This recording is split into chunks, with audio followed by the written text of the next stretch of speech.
Hi everyone, my name's Tanya Ross of TDR Academy of Movement and Therapy.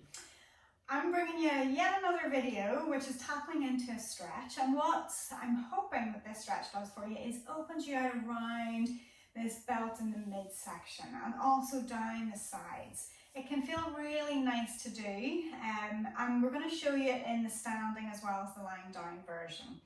So in terms of the standing version, so the first movement is reaching your arm all the way up to the ceiling. When you reach it all the way up, imagine you're picking that shoulder blade up, and as you do, your ribs are moving out to the side, you're stretching up and over a little bit. And you can decide how far that needs to go.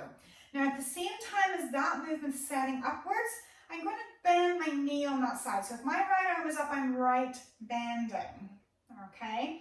Bending through the right knee. You're dropping the hip with that movement. So when I sink that knee down, it's pulling that right hip down. So even if I don't add in the arm action with that, if I, again, allow the knee to bend and I'm trying to lift my body over into a side bend, I can feel that stretching down in through my lower side.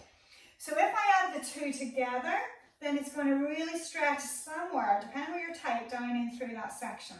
Now as I'm holding it from there, I can experiment with maybe turning my palm up to the ceiling, or I can have it just with the palm down. So either will just change it slightly, it's good to play. And as you come into that position, then maybe that sensation of driving the ribcage out just accentuates a little bit.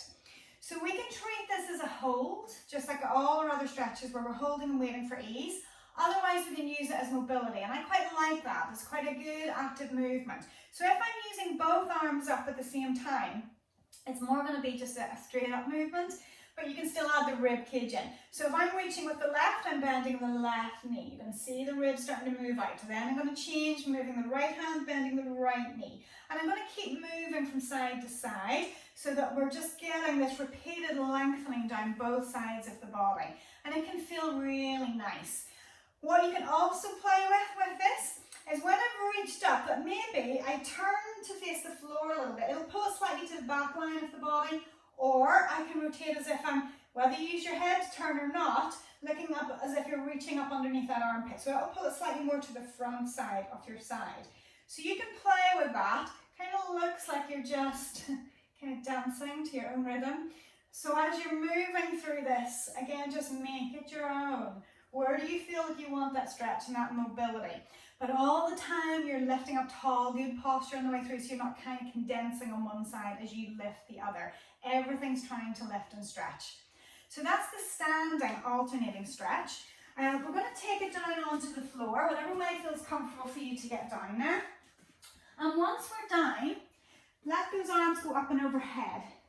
So with this, I'm going to reach, so rather than bending a knee, because I've got space now to pull that hip down, I'm going to reach my right foot away from me, and as I do, it's pulling that right hip down. When I reach my right arm up, it's pulling everything at the shoulder up, and it's lengthening me. So I'm going to feel lengthened down one side, and I'm going to feel shorter on the other. Then I'm going to transition, so lengthening through the left side, arm and foot reaching away from each other. And again, just let the head go wherever it wants to. So you're not kind of stiff into this movement. You're just letting it go wherever it feels good to go. And once you've done both sides, making sure you've evened up on both sides, let the body relax, and then take the arms down.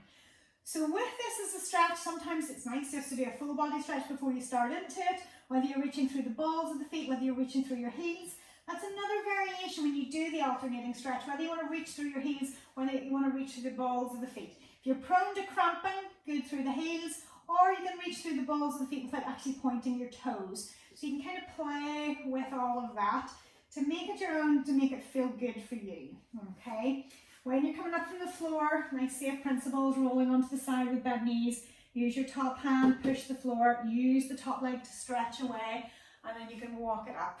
From there, safe principles if possible, especially if you are experiencing some back pain, then it's good either to do it in standing, but if you're going to take it from the floor, then use good movement mechanics to get up and down from the floor. Hopefully this has been useful. It's stretching that whole middle band down the sides of the body, those lateral lines. So yeah, play with it. It's a nice one. It's reasonably safe for most people, but again, as with any stretches, comfortable discomfort, don't overforce it, and always listen to what your body tells you at that time.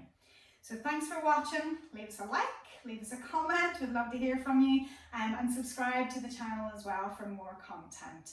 Hope to see you soon.